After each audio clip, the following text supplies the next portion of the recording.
မြစ်သားစမုံပေါက်မှာပါဒီမှာလဲသုံးမင်းဟိုးမှာနည်းနည်းတော့မဟုတ်ဘူးကားတွေရော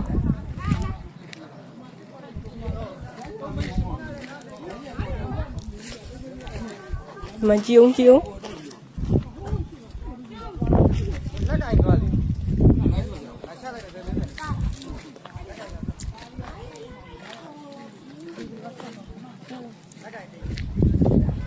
အိုးရေတွေကိုထွက်လို့ကြည့်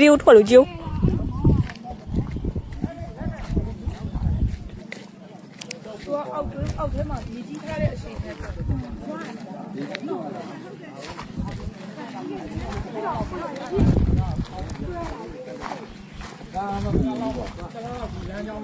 လားလောက်ကတော့ဟာဒီမြစ်သားနဲ့ပြင်ဒီလမ်းကြောင်းတော့ယာယီပြိတ်မှာပါတော့ဒီနေသားကိုတော့နဲ့ဆင်ရမှာအနည်းဆုံးပြင်ဆင်ရမှာတရားကတော့ထိခိုက်မှုသိမ့်မရှိပြီမဲ့ဒီကျဲကြီးကြောင်းကြတော့အင်မတန်မှဟိုမှာကားကြီးဟုတ်ကားကိုဘက်ဆက်သွားလို့မရတော့ရတော့ဘူးကူးကြမှာတော့ခင်ဗျားတို့ထုတ်ကြည့်နေအဲ့ဒါကြီးကိုကားတစ်စီးမှာလဲတော့သွားတာမဟုတ်ဘဲနဲ့ရှေ့ဘလို့